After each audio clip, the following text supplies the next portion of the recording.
that, as the boy had said, it was the first stroke for 6 o'clock Mass. The sound of the bells was still vibrating in the damp air when he heard, or rather guessed at, the shrill clamour of an alarm clock. This lasted only a few seconds.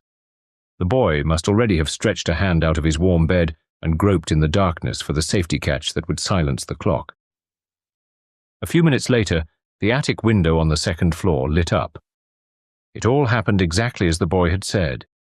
He must have risen noiselessly before anyone else, in the sleeping house. Now he must be picking up his clothes, his socks, washing his face and hands and combing his hair. As for his shoes, he had declared, "I carry them downstairs and put them on when I get to the last step, so as not to wake up my parents." This had happened every day, winter and summer, for nearly 2 years, ever since Justin had first begun to serve at Mass at the hospital. He had asserted, furthermore, the hospital clock always strikes 3 or 4 minutes later than the parish church clock. And this had proved to be the case. The inspectors of the flying squad to which Maigret had been seconded for the past few months had shrugged their shoulders over these tiresome details about first bells and second bells. Was it because Maigret had been an altar boy himself for a long time that he had not dismissed the story with a smile? The bells of the parish church rang first, at 5:45. Then Justin's alarm clock went off, in the attic where the boy slept. Then, a few moments later, came the shriller, more silvery sound of the hospital chapel bells, like those of a convent.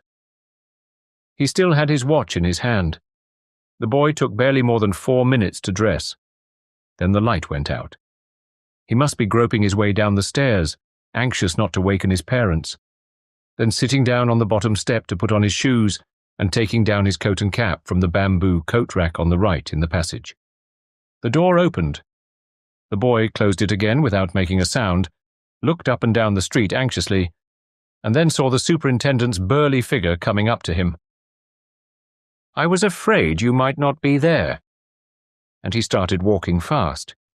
He was a thin, fair-haired little 12-year-old with an obstinate look about him. "You want me to do just what I usually do, don't you?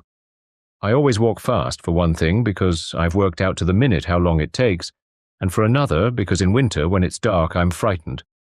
In a month, it'll be getting light by this time in the morning." He took the first turning on the right into another quiet, somewhat shorter street, which led on to an open square planted with elms and crossed diagonally by tram lines.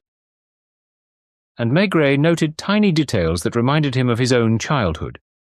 He noticed, for one thing, that the boy did not walk close to the houses, probably because he was afraid of seeing someone suddenly emerge from a dark doorway. Then, that when he crossed the square, he avoided the trees in the same way, because a man might have been hiding behind them. He was a brave boy, really, since for 2 whole winters, in all weathers, sometimes in thick fog or in the almost total darkness of a moonless night, he had made the same journey every morning, all alone. "When we get to the middle of the Rue Sainte-Catherine, you'll hear the second bell for Mass from the parish church. At what time does the first tram pass?" "At 6 o'clock. I've only seen it 2 or 3 times when I was late, once because my alarm clock hadn't rung, another time because I'd fallen asleep again. That's why I jump out of bed as soon as it rings." A pale little face in the rainy night, with eyes that still retained something of the fixed stare of a sleepwalker, and a thoughtful expression with just a slight tinge of anxiety. "I shan't go on serving at Mass. It's because you insisted that I've come today." They turned left down the Rue Sainte-Catherine, where, as in all the streets in this district, there was a lamp every 50 meters, each of them shedding a pool of light, and the child unconsciously quickened his pace each time he left the reassuring zone of brightness. The noises from the barracks could still be heard in the distance. A few windows lit up. Footsteps sounded in a side street, probably a workman going to his job. "When you got to the corner of the street, did you see nothing?" This was the trickiest point, for the Rue Sainte-Catherine was very straight and empty, with its rectilinear pavements and its street lamps at regular intervals, leaving so little shadow between them that one could not have failed to see a couple of men quarrelling even at 100 meters distance. "Perhaps I wasn't looking in front of me. I was talking to myself, I remember. I often do talk to myself in a whisper when I'm going along there in the morning. I wanted to ask Mother something when I got home, and I was repeating to myself what I was going to say to her. What did you want to say to her? I've wanted a bike for ever such a long time. I've already saved up 300 francs out of my church money. Was it just an impression? It seemed to Maigret that the boy was keeping further away from the houses. He even stepped off the pavement and returned to it a little further on. It was here. Look. There's the second bell ringing for Mass at the parish church. And Maigret endeavoured, in all seriousness, to enter into the world which was the child's world every morning. I must have looked up suddenly. You know, like when you're running without looking where you're going and find yourself in front of a wall. It was just here. He pointed to the line on the pavement dividing the darkness from the lamplight, where the drizzle formed a luminous haze. First I saw that there was a man lying down, and he looked so big that I could have sworn he took up the whole width of the pavement. That was impossible, for the pavement was at least 2.5 meters across. I don't know what I did exactly. I must have jumped aside. I didn't run away immediately, for I saw the knife stuck in his chest, with a big handle made of brown horn. I noticed it because my Uncle Henri has a knife just like it, and he told me it was made out of a stag's horn. I'm certain the man was dead. Why? I don't know. He looked like a corpse. Were his eyes shut? I didn't notice his eyes. I don't know. But I had the feeling he was dead. It all happened very quickly, as I told you yesterday in your office. They made me repeat the same thing so many times yesterday that I'm all muddled, especially when I feel people don't believe me. And the other man? When I looked up, I saw that there was somebody a little further on, 5 meters away maybe, a man with very pale eyes who looked at me for a moment and then started running. It was the murderer. How do you know that? Because he ran off as fast as he could. In which direction? Right over there. Towards the barracks? Yes. It was a fact that Justin had been interrogated at least 10 times the previous day. Before Maigret appeared in the office, the detectives had even made a sort of game of it. His story had never varied in a single detail. And what did you do? I started running too. It's hard to explain. I think it was when I saw the man running away that I got frightened. And then I ran as hard as I could. In the opposite direction? Yes. Did you not think of calling for help? No. I was too frightened. I was specially afraid my legs might give way, for I could scarcely feel them. I turned right about as far as the Place du Congrès. I took the other street. That leads to the hospital too, after making a bend. Let's go on. More bells, the shrill-toned bells of the chapel. After walking some 50 meters, they reached a crossroads, on the left of which were the walls of the barracks, pierced with loopholes, and on the right, a huge gateway dimly lit and surmounted by a clock face of greenish glass. It was 3 minutes to 6. I'm a minute late. Yesterday I was on time in spite of it all because I ran. There was a heavy knocker on the solid oak door. The child lifted it, and the noise reverberated through the porch. A porter in slippers opened the door, let Justin go in but barred the way to Maigret, looking at him suspiciously. What is it? Police. Let's see your card. Hospital smells were perceptible as soon as they entered the porch. They went on through a second door into a huge courtyard surrounded by various hospital buildings. In the distance could be glimpsed the white headdresses of nuns on their way to the chapel. Why didn't you say anything to the porter yesterday? I don't know. I was in a hurry to get there. Maigret could understand that. The haven was not the official entrance with its crabbed, mistrustful porter, nor the unwelcoming courtyard through which stretchers were being carried in silence. It was the warm vestry near the chapel, where a nun was lighting candles on the altar. Are you coming in with me? Yes. Justin looked vexed, or rather shocked, probably at the thought that this policeman, who might be an unbeliever, was going to enter into his hallowed world. And this, too, explained to Maigret why every morning the child had the courage to get up so early and overcome his fears. The chapel had a warm and intimate atmosphere. Patients in the blue-grey hospital uniform, some with bandaged heads, some with crutches or with their arms in slings, were already sitting in the pews of the nave. Up in the gallery the nuns formed a flock of identical figures, and all their white cornets bowed simultaneously in pious worship. "Follow me." They went up a few steps, passing close to the altar where candles were already burning. To the right was a vestry panelled in dark wood, where a tall, gaunt priest was putting on his vestments, while a surplice edged with fine lace lay ready for the altar boy. A nun was busy filling the holy vessels. It was here that on the previous day Justin had come to a halt at last, panting and weak-kneed. It was here that he had shouted, "A man's been killed in the Rue Sainte-Catherine." A small clock set in the wainscot pointed to 6 o'clock exactly. Bells were ringing again, sounding fainter here than outside.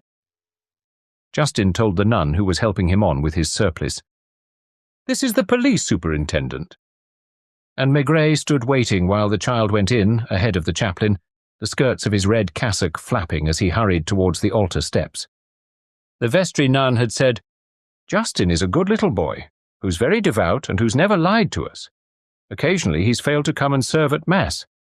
He might have pretended he'd been ill. Well, he never did. He always admitted frankly that he'd not had the courage to get up because it was too cold, or because he'd had a nightmare during the night and was feeling too tired." And the chaplain, after saying Mass, had gazed at the superintendent with the clear eyes of a saint in a stained glass window. Why should the child have invented such a tale? Maigret knew now what had gone on in the hospital chapel on the previous morning. Justin, his teeth chattering at the end of his tether, had been in a state of hysterics. The service could not be delayed. The vestry nun had informed the Sister Superior and had herself served at Mass in place of the child, who was meanwhile being attended to in the vestry. 10 minutes later, the Sister Superior had thought of informing the police. She had gone out through the chapel, and everyone had realized that something was happening. At the local police station, the sergeant on duty had failed to understand. "What's that?" "The Sister Superior?" "Superior to what?" And she had told him, in the hushed tone they use in convents, that there had been a crime in the Rue Sainte-Catherine, and the police had found nothing, no victim, and, needless to say, no murderer. Justin had gone to school at 8:30, just as usual, as though nothing had happened, and it was in his classroom that Inspector Besson, a strapping little fellow who looked like a boxer and who liked to act tough, had picked him up at 9:30 as soon as the flying squad had got the report. Poor kid. For 2 whole hours, in a dreary office that reeked of tobacco fumes and the smoke from a stove that wouldn't draw, he had been interrogated not as a witness, but as a suspect. 3 inspectors in turn, Besson, Tiberge and Vallon, had tried to catch him out, to make him contradict himself. To make matters worse, his mother had come too. She sat in the waiting room, weeping and snivelling and telling everybody, "We're decent people, and we've never had anything to do with the police." Maigret, who had worked late the previous evening on a case of drug smuggling, had not reached his office until 11 o'clock. "What's happening?" he had asked when he saw the child standing there, dry-eyed but as stiffly defiant as a little fighting cock. "A kid who's been having us on. He claims to have seen a dead body in the street and a murderer who ran away when he got near. But a tram passed along the same street 4 minutes later and the driver saw nothing. It's a quiet street, and nobody heard anything. And finally, when the police were called, a quarter of an hour later by some nun or other, there was absolutely nothing to be seen on the pavement, not the slightest trace of a bloodstain. Come along into my office, boy." And Maigret was the first of them, that day, not to address Justin by the familiar tu, the first to treat him not as a fanciful or malicious urchin, but as a small man. He had listened to the boy's story simply and quietly, without interrupting or taking any notes. "Shall you go on serving at Mass in the hospital?" "No, I don't want to go back. I'm too frightened." And yet it meant a great sacrifice for him. Not only was he a devout child, deeply responsive to the poetry of that early Mass in the warm and somewhat mysterious atmosphere of the chapel, but in addition, he was paid for his services. Not much, but enough to enable him to get together a little nest egg, And he so badly wanted a bicycle which his parents could not afford to buy for him. I should like you to go just once more tomorrow morning. I shan't dare. I'll go along with you. I'll wait for you in front of your home. You must behave exactly as you always do. This was what had been happening, and Maigret, at 7 in the morning, was now standing alone outside the door of the hospital in a district which, on the previous day, he had known only from having been through it by car or in a tram. An icy drizzle was still falling from the sky, which was now paler, and it clung to the superintendent's shoulders. He sneezed twice. A few pedestrians hurried past, their coat collars turned up and their hands in their pockets. Butchers and grocers had begun taking down the shutters of their shops. It was the quietest, most ordinary district imaginable. At a pinch, one might picture a quarrel between two men, two drunks for instance, at 5 minutes to 6 on the pavement of the Rue Sainte-Catherine. One might even conceive of an assault by some ruffian on an early passer-by. But the sequel was puzzling. According to the boy, the murderer had run off when he came near, and it was then 5 minutes to 6. At 6 o'clock, however, the first tram had passed, and the driver had declared that he had seen nothing. He might, of course, have been inattentive, or looking in the other direction. But at 5 minutes past 6, 2 policemen on their beat had walked along that very pavement, and they had seen nothing. At 7 or 8 minutes past 6, a cavalry officer who lived 3 houses away from the spot, indicated by Justin, had left home, as he did every morning, to go to the barracks. And he had seen nothing either. Finally, at 20 past 6, the police cyclists dispatched from the local station had found no trace of the victim. Had someone come in the meantime to remove the body in a car or van? Maigret had deliberately and calmly sought to consider every hypothesis, and this one had proved as unreliable as all the rest. At number 42 in the same street, there was a sick woman whose husband had sat up with her all night. He had asserted categorically, "We hear all the noises outside. I notice them all the more because my wife is in great pain, and the least noise makes her wince. The tram woke her when she'd only just dropped off. I can give you my word, no car came past before 7 o'clock. The dust cart was the earliest." "And you heard nothing else?" "Somebody running at one point." "Before the tram?" "Yes, because my wife was asleep. I was making myself some coffee on the hot plate." "One person running?" "More like 2. "You don't know in which direction?" "The blind was down. As it creaks when you lift it, I didn't try to look out." This was the only piece of evidence in Justin's favor. There was a bridge 200 meters further on, and the policeman on duty there had seen no car pass. Could one assume that barely a few minutes after he'd run away, the murderer had come back, picked up his victim's body and carried it off somewhere or other, without attracting attention? Worse still, there was one piece of evidence which made people shrug their shoulders when they talked about the boy's story. The place he had indicated was just opposite number 61. Inspector Tiberge had called at this house the day before, and Maigret, who left nothing to chance, now visited it himself.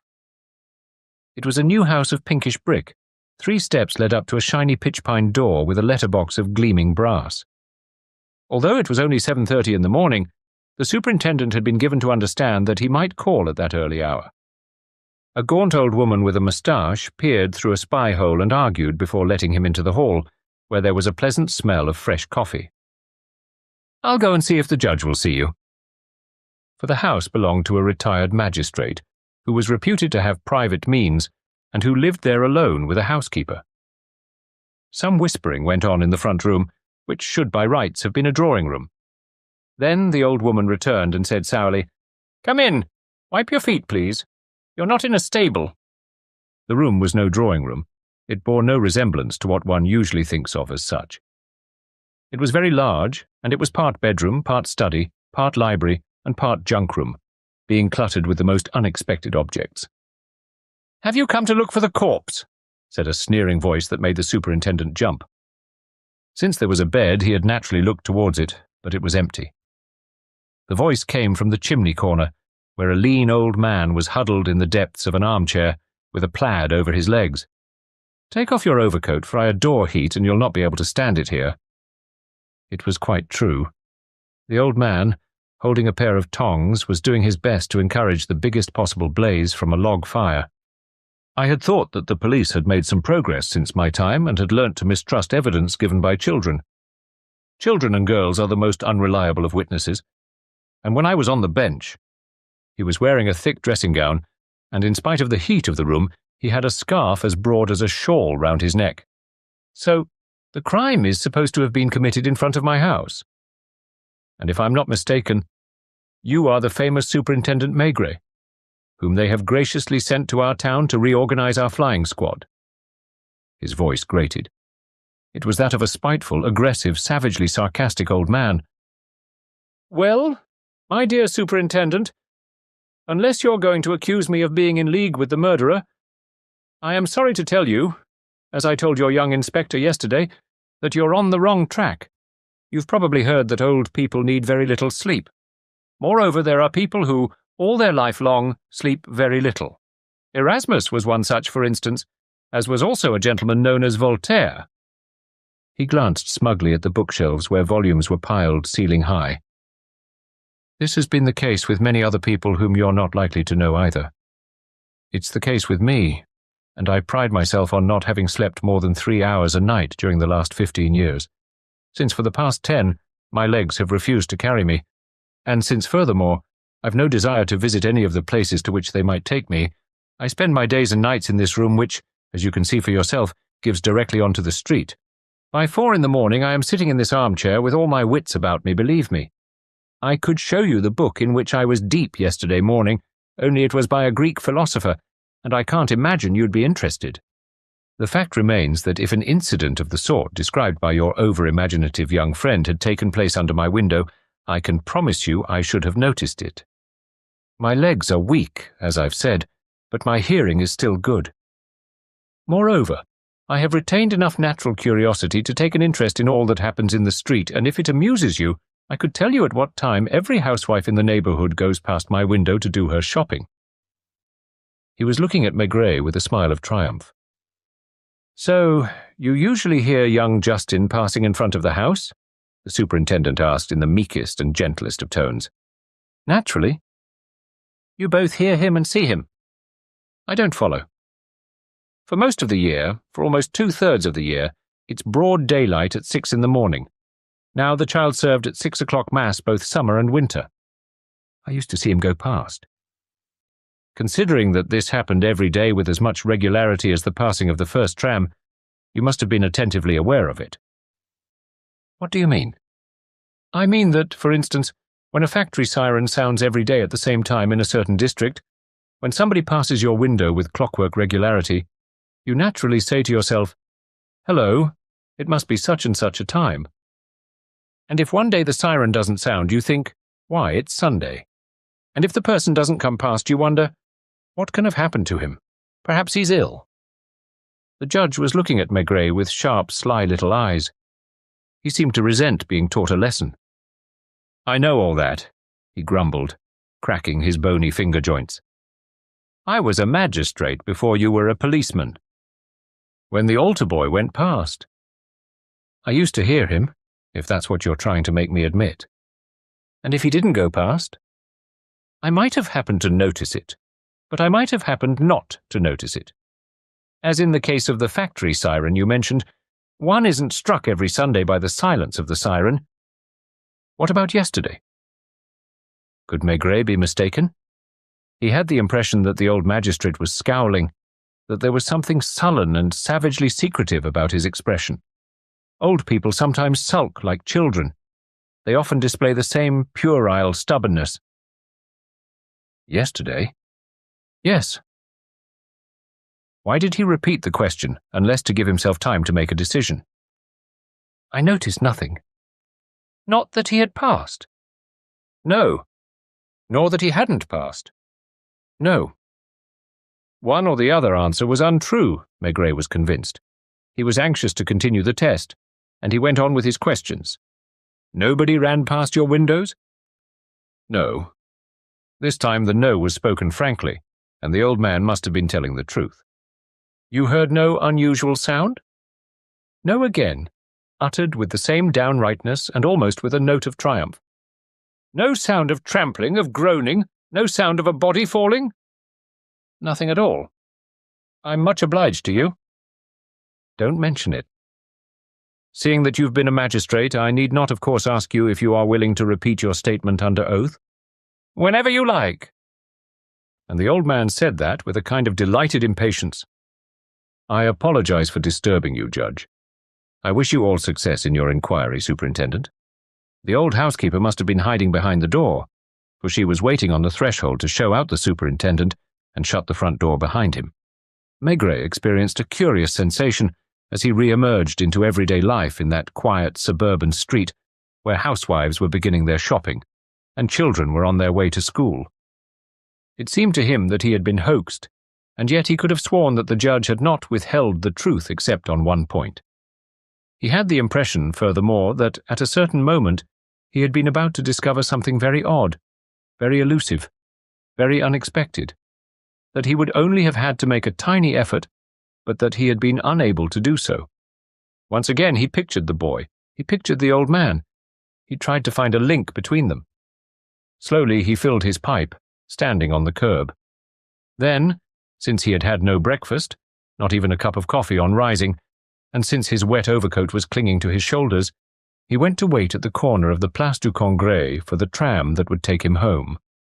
Out of the heaving mass of sheets and blankets an arm emerged, and a red face glistening with sweat appeared on the pillow.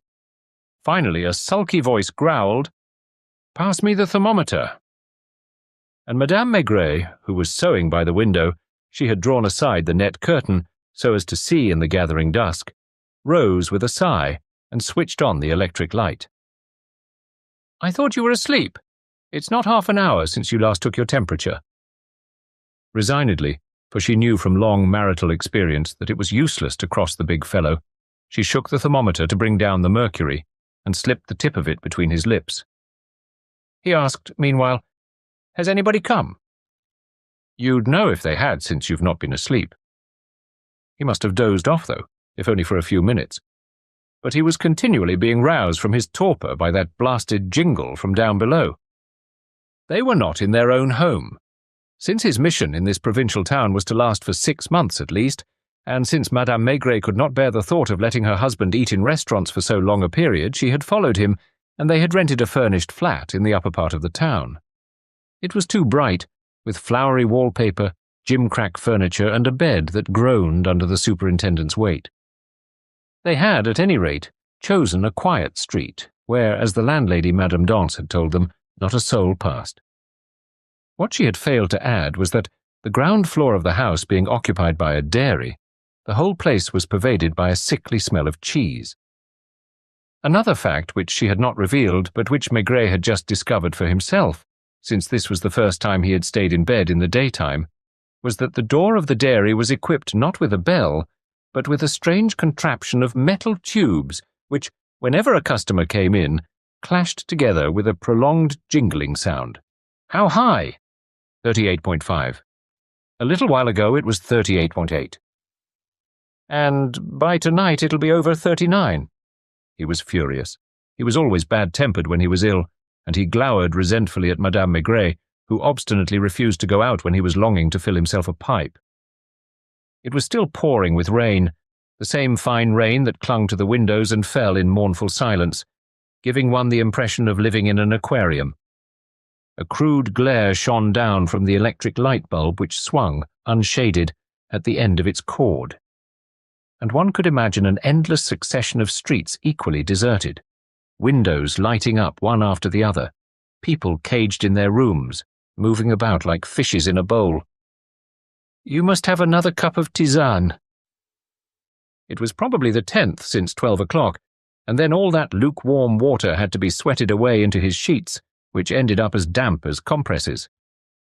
He must have caught flu or tonsillitis while waiting for the boy in the cold early morning rain outside the school, or else afterwards while he was roaming the streets.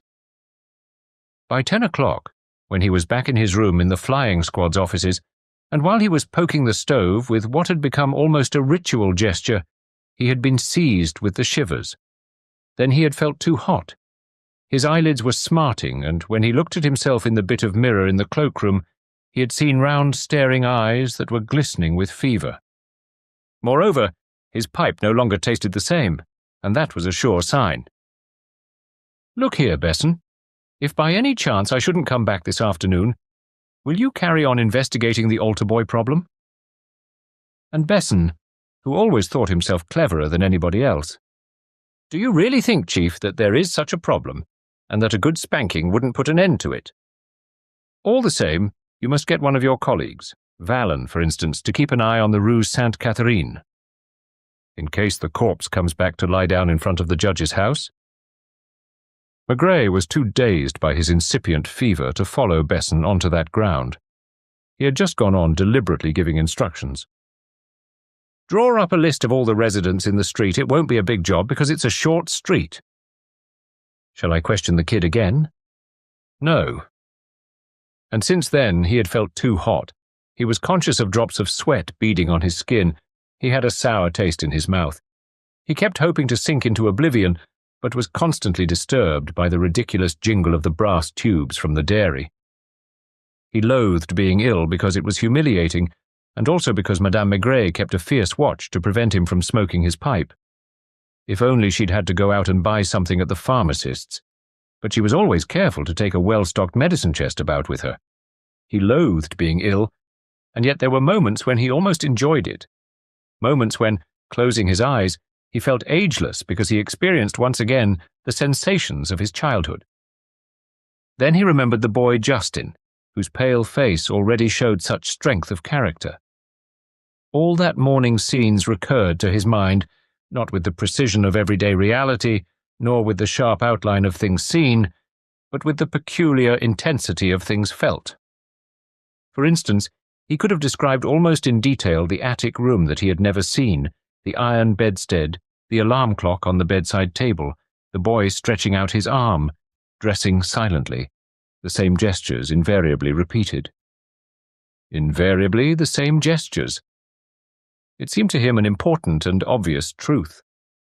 When you've been serving at Mass for 2 years at a regular time, your gestures become almost completely automatic. The first bell at 6:15, the alarm clock, the shriller sound of the chapel bells. Then the child would put on his shoes at the foot of the stairs, open the front door, and meet the cold breath of early morning. "You know, Madame Maigret, he's never read any detective stories." For as long back as they could remember, possibly because it had begun as a joke, they had called one another Maigret and Madame Maigret, and they had almost forgotten that they had Christian names like other people. "He doesn't read the papers either. You'd better try to sleep." He closed his eyes after a longing glance at his pipe, which lay on the black marble mantelpiece. "I questioned his mother at great length. She's a decent woman, but she's mightily in awe of the police."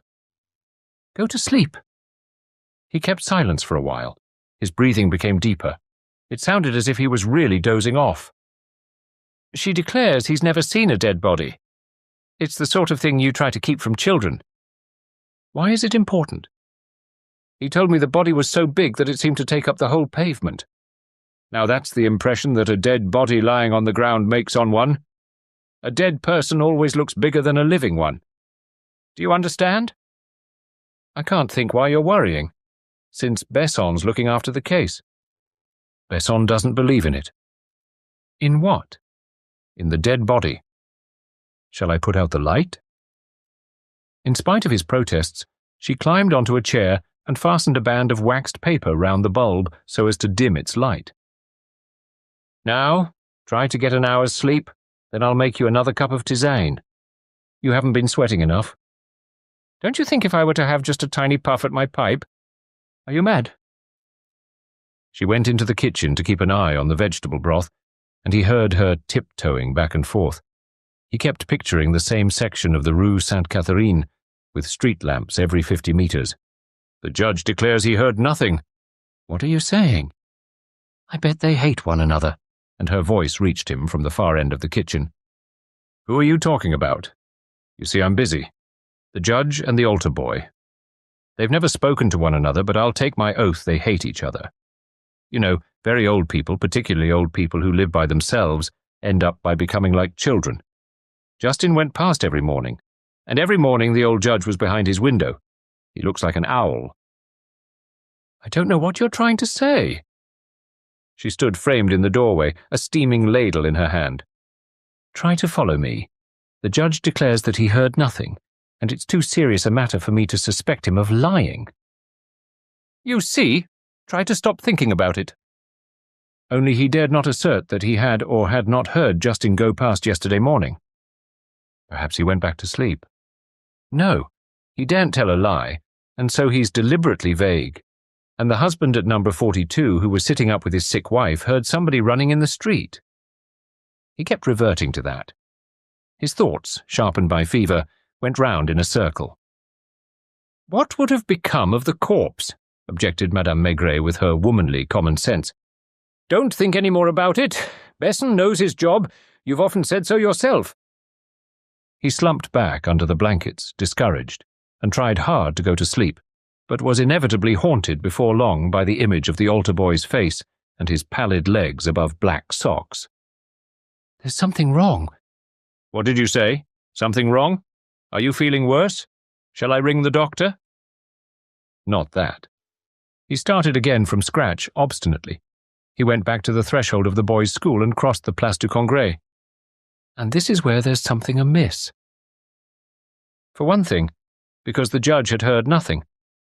Unless one was going to accuse him of perjury, it was hard to believe that a fight could have gone on under his window, just a few meters away, that a man had started running off towards the barracks, while the boy had rushed off in the opposite direction.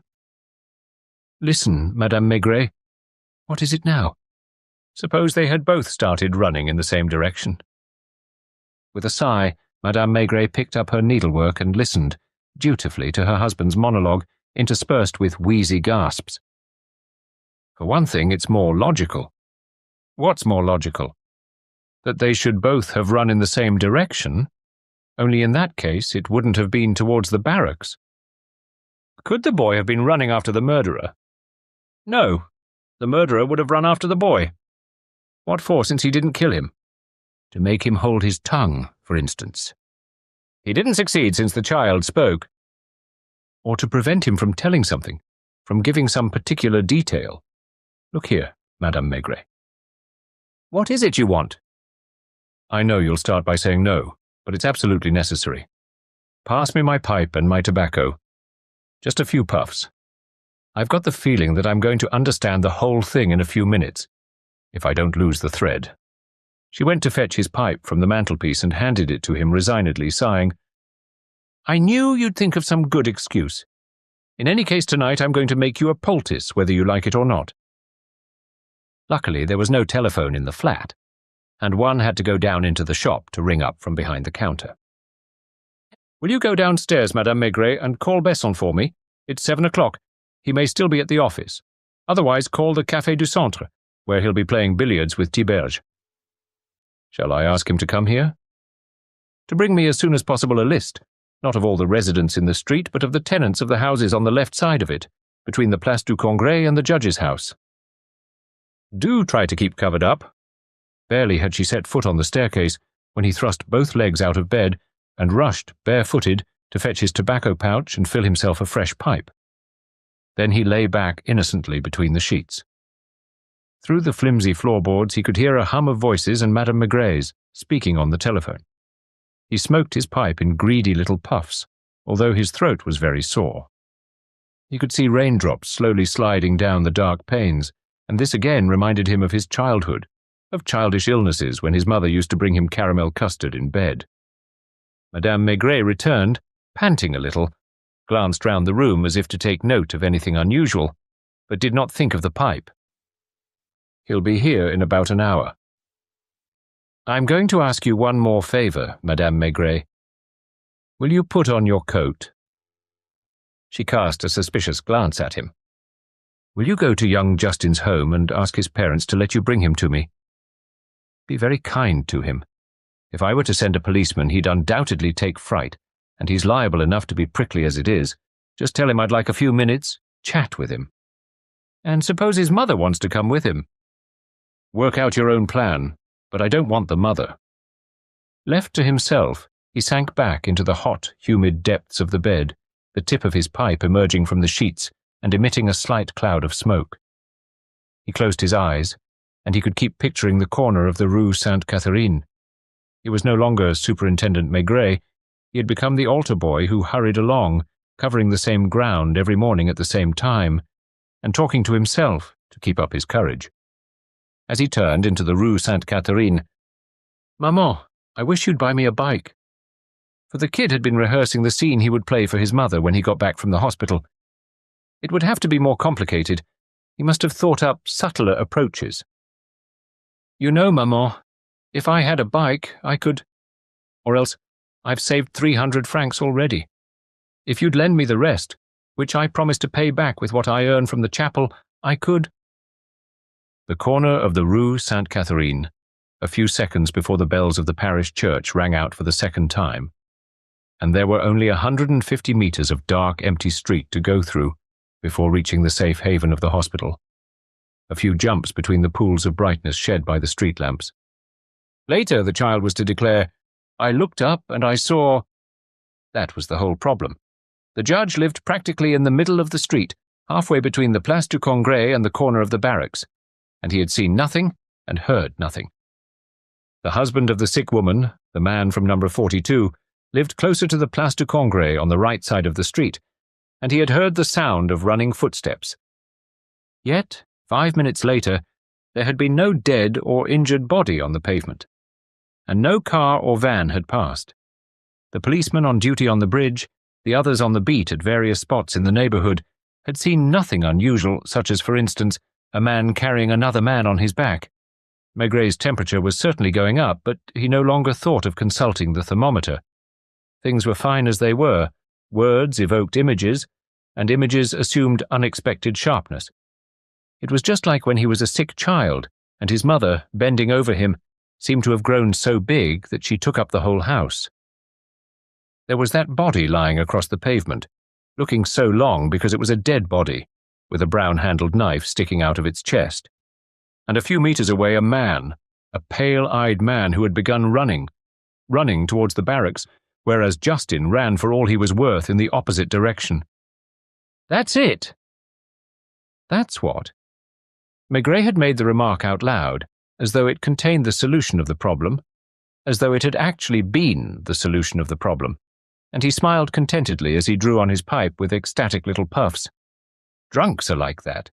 Things suddenly appear to them self-evidently true, which they are nevertheless incapable of explaining, and which dissolve into vagueness as soon as they are examined coolly. Something was untrue, that was it. And Maigret, in his feverish imagining, felt sure that he had put his finger on the weak point in the story. Justin had not made it up. His terror, his panic on arriving at the hospital had been genuine. Neither had he made up the picture of the long body sprawling across the pavement. Moreover, there was at least one person in the street who had heard running footsteps. What had the judge with the sneering smile remarked? "You haven't yet learned to mistrust the evidence of children," or something of the sort. However, the judge was wrong. Children are incapable of inventing, because one cannot construct truths out of nothing. One needs materials. Children transpose, maybe. They don't invent. And that was that. At each stage, Maigret repeated that self-congratulatory voila. There had been a body on the pavement, and no doubt there had been a man close by. Had he had pale eyes? Quite possibly. And somebody had run. And the old judge, Maigret could have sworn, was not the sort of man to tell a deliberate lie. He felt hot. He was bathed in sweat. But nonetheless he left his bed to go and fill one last pipe before Madame Maigret's return. While he was up, he took the opportunity to open the cupboard and drink a big mouthful of rum from the bottle. What did it matter if his temperature was up that night? Everything would be finished by then, and it would be quite an achievement, a difficult case solved from a sickbed. Madame Maigret was not likely to appreciate that, however. The judge had not lied, and yet he must have tried to play a trick on the boy, whom he hated as two children of the same age can hate one another. Customers seemed to be getting fewer down below, for the ridiculous chimes over the door sounded less frequently. Probably the dairyman and his wife, with their daughter, whose cheeks were as pink as ham, were dining together in the room at the back of the shop. There were steps on the pavement. There were steps on the stair. Small feet were stumbling. Madame Maigret opened the door and ushered in young Justin, whose navy blue duffel coat was glistening with rain. He smelt like a wet dog. "Here, my boy, let me take off your coat." "I can take it off myself." Another mistrustful glance from Madame Maigret. Obviously, she could not believe he was still smoking the same pipe. Who knows? Perhaps she even suspected the shot of rum. "Sit down, Justin," said the superintendent, pointing to a chair. "Thanks. I'm not tired." "I asked you to come so that we could have a friendly chat together for a few minutes. What were you busy with?" "My arithmetic homework." "Because in spite of all you've been through, you've gone back to school." "Why shouldn't I have gone?" The boy was proud. He was on his high horse again. Did Maigret seem to him bigger and longer than usual, now that he was lying down? "Madame Maigret, be an angel and go and look after the vegetable broth in the kitchen, and close the door." When that was done, he gave the boy a knowing wink. "Pass me my tobacco pouch, which is on the mantelpiece. And the pipe, which must be in my overcoat pocket." "Yes, the one that's hanging behind the door." "Thanks, my boy." "Were you frightened when my wife came to fetch you?" "No." He said that with some pride. "Were you annoyed? Because everyone keeps saying that I've made it up." "And you haven't, have you? There was a dead man on the pavement and another who—" "Hush." "What? Not so quick. Sit down." "I'm not tired." "So you've said, but I get tired of seeing you standing up." He sat down on the very edge of the chair, and his feet didn't touch the ground. His legs were dangling, his bare knobbly knees protruding between the short pants and the socks. "What sort of trick did you play on the judge?" "A swift, instinctive reaction. I never did anything to him." "You know what judge I mean?" "The one who's always peering out of his window and who looks like an owl." "Just how I'd describe him. What happened between you?" "In winter I didn't see him because his curtains were drawn when I went past. But in summer I put out my tongue at him." "Why?" "Because he kept looking at me as if he was making fun of me. He sniggered to himself as he looked at me." "Did you often put out your tongue at him?" "Every time I saw him." "And what did he do?" "He laughed in a spiteful sort of way. I thought it was because I served at Mass and he's an unbeliever." "Has he told a lie, then?" "What did he say? That nothing happened yesterday morning in front of his house because he would have noticed." The boy stared intently at Maigret, then lowered his head. "He was lying, wasn't he? There was a body on the pavement with a knife stuck in its chest." "I know. How do you know?" "I know because it's the truth," repeated Maigret gently. "Pass me the matches. I've let my pipe go out." "Are you too hot?" "It's nothing. Just the flu." "Did you catch it this morning?" "Maybe. Sit down." He listened attentively and then called, "Madame Maigret, will you run downstairs? I think I heard Besson arriving and I don't want him to come up before I'm ready. Will you keep him company downstairs? My friend Justin will call you." Once more he said to his young companion, "Sit down. It's true, too, that you both ran." "I told you it was true." "And I believe you. Go and make sure there's nobody behind the door and that it's properly shut." The child obeyed without understanding, impressed by the importance that his actions had suddenly acquired. "Listen, Justin, you're a brave little chap. Why do you say that?" "It was true about the corpse. It was true about the man running." The child raised his head once again, and Maigret saw his lip quivering. "And the judge, who didn't lie, because a judge would not dare to lie, didn't tell the whole truth." The room smelt of flu and rum and tobacco. A whiff of vegetable broth came in under the kitchen door, and raindrops were still falling like silver tears on the black window pane beyond which lay the empty street. Were the two now facing one another still a man and a small boy? Or two men or two small boys? Maigret's head felt heavy. His eyes were glistening. His pipe had a curious medical flavour that was not unpleasant, and he remembered the smells of the hospital, its chapel and its vestry. The judge didn't tell the whole truth because he wanted to rile you, and you didn't tell the whole truth either. Now I forbid you to cry. We don't want everyone to know what we've been saying to each other. You understand, Justin?" The boy nodded. "If what you described hadn't happened at all, the man in number 42 wouldn't have heard running footsteps." "I didn't make it up." "Of course not. But if it had happened just as you said, the judge would not have been able to say that he had heard nothing. And if the murderer had run away towards the barracks, the old man would not have sworn that nobody had run past his house." The child sat motionless, staring down at the tips of his dangling feet. The judge was being honest, on the whole, in not daring to assert that you had gone past his house yesterday morning, but he might perhaps have asserted that you had not gone past. That's the truth, since you ran off in the opposite direction. He was telling the truth, too, when he declared that no man had run past on the pavement under his window, for the man did not go in that direction.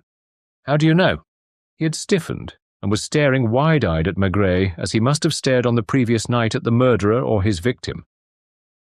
Because the man inevitably rushed off in the same direction as yourself, which explains why the husband in number 42 heard him go past. Because, knowing that you had seen him, that you had seen the body, that you could get him caught, he ran after you. If you tell my mother, I— Hush, I don't wish to tell your mother or anyone else anything at all. You see, Justin, my boy, I'm going to talk to you like a man. A murderer clever and cool enough to make a corpse disappear without trace in a few minutes would not have been foolish enough to let you escape after seeing what you had seen. I don't know, but I do. It's my job to know. The most difficult thing is not to kill a man. It's to make the body disappear afterwards, and this one disappeared magnificently. It disappeared, even though you had seen it and seen the murderer. In other words, the murderer's a really smart guy. And a really smart guy with his life at stake would never have let you get away like that. I didn't know. What didn't you know? I didn't know it mattered so much. It doesn't matter at all now, since everything has been put right. Have you arrested him? There was immense hope in the tone in which these words were uttered. He'll be arrested before long. Sit still, stop swinging your legs. I won't move. For one thing, if it had all happened in front of the judge's house, that's to say in the middle of the street, you'd have been aware of it from further off, and you'd have had time to run away. That was the only mistake the murderer made, for all his cleverness. How did you guess? I didn't guess.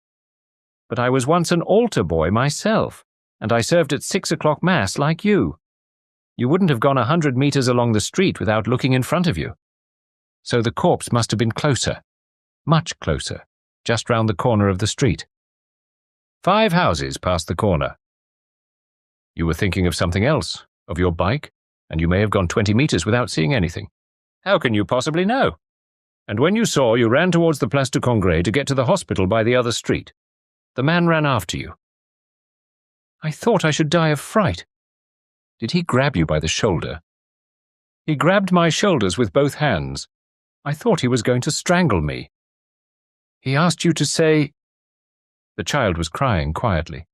He was pale, and the tears were rolling slowly down his cheeks. If you tell my mother, she'll blame me all my life long. She's always nagging at me. He ordered you to say that it had happened further on. Yes. In front of the judge's house? It was me that thought of the judge's house because of putting out my tongue at him. The man only said the other end of the street, and that he'd run off towards the barracks.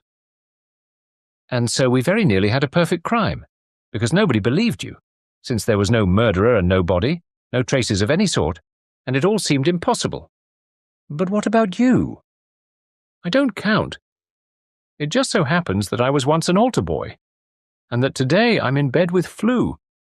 What did he promise you? He told me that if I didn't say what he wanted me to, he would always be after me, wherever I went, in spite of the police, and that he would wring my neck like a chicken's. And then? He asked me what I wanted to have. And you said a bike? How do you know? I've told you, I was once an altar boy too. And you wanted a bike? That, and a great many other things that I've never had. Why did you say he had pale eyes? I don't know. I didn't see his eyes. He was wearing thick glasses. But I didn't want him to be caught. Because of the bike? Maybe. You're going to tell my mother, aren't you? Not your mother, nor anyone else. Aren't we pals now? Look, You hand me my tobacco pouch and don't tell Madame Maigret that I've smoked 3 pipes since we've been here together. You see, grown-ups don't always tell the whole truth either. Which door was it in front of, Justin? The yellow house next door to the delicatessen. Go and fetch my wife. Where is she? Downstairs. She's with Inspector Besson, the one who was so beastly to you. And who's going to arrest me? Open the wardrobe. Right. There's a pair of trousers hanging there. What am I to do with it? In the left-hand pocket you'll find a wallet. Here it is.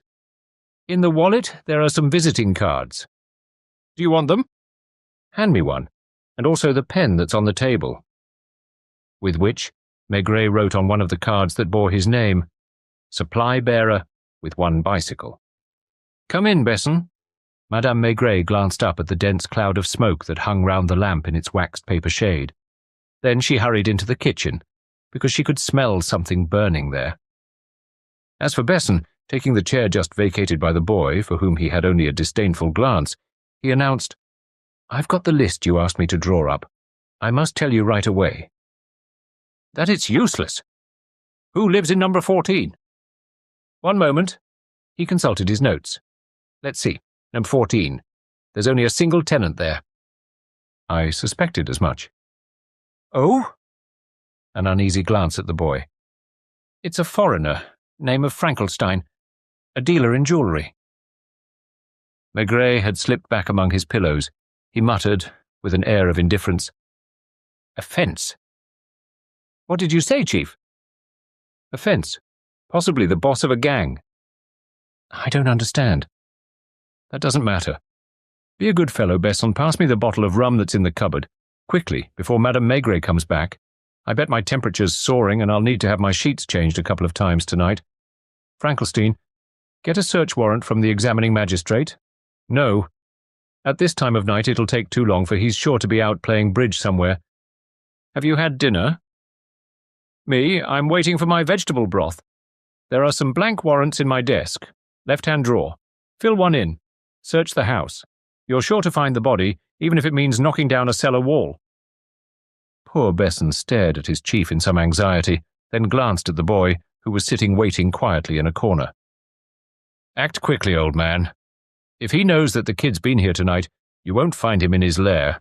He's a tough guy, as you'll find out. He was indeed. When the police rang at his door, he tried to escape through backyards and over walls. It took them all night to catch him, which they finally did among the rooftops. Meanwhile, other policemen searched the house for hours before discovering the corpse, decomposing in a bath of quicklime. It had obviously been a settling of accounts. A disgruntled and frustrated member of the gang had called on the boss in the small hours. Frankenstein had done him in on the doorstep, unaware that an altar boy was at that very instant coming round the street corner. What does it say? Maigret no longer had the heart to look at the thermometer himself. 39.3. Aren't you cheating? He knew that she was cheating, that his temperature was higher than that, but he didn't care. It was good. It was delicious to sink into unconsciousness, to let himself glide at a dizzy speed into a misty yet terribly real world, where an altar boy bearing a strong resemblance to Maigret as he had once been was tearing wildly down the street, sure that he was either going to be strangled or to win a shiny new bicycle. "What are you talking about?" asked Madame Maigret, whose plump fingers held a scalding hot poultice which she was proposing to apply to her husband's throat. He was muttering nonsense like a feverish child, talking about the first bell and the second bell. "I'm going to be late." "Late for what?" "For Mass. Sister. He meant the vestry nun, the sacristine, but he could not find the word. He fell asleep at last, with a huge compress round his neck, dreaming of Mass in his own village and of Marie Taitan's inn, past which he used to run because he was afraid. Afraid of what? "I got him, all the same." "Who?" "The judge." "What judge?" It was too complicated to explain. The judge reminded him of somebody in his village at whom he used to put out his tongue. The blacksmith? No. It was the baker's wife's stepfather. It didn't matter. somebody he disliked, and it was the judge who had misled him the whole way through in order to be revenged on the altar boy and to annoy people. He had said he had heard no footsteps in front of his house, but he had not said that he had heard 2 people running off in the opposite direction. Old people become childish, and they quarrel with children, like children. Maigret was satisfied, in spite of everything. He had cheated by 3 whole pipes, even 4.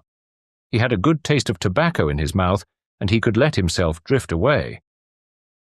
And tomorrow, since he had flu, Madame Maigret would make him some caramel custard. Thank you very much for listening to this story, narrated by Jason Fraser. Don't forget to subscribe to the Detective Tales channel and be sure to leave a comment.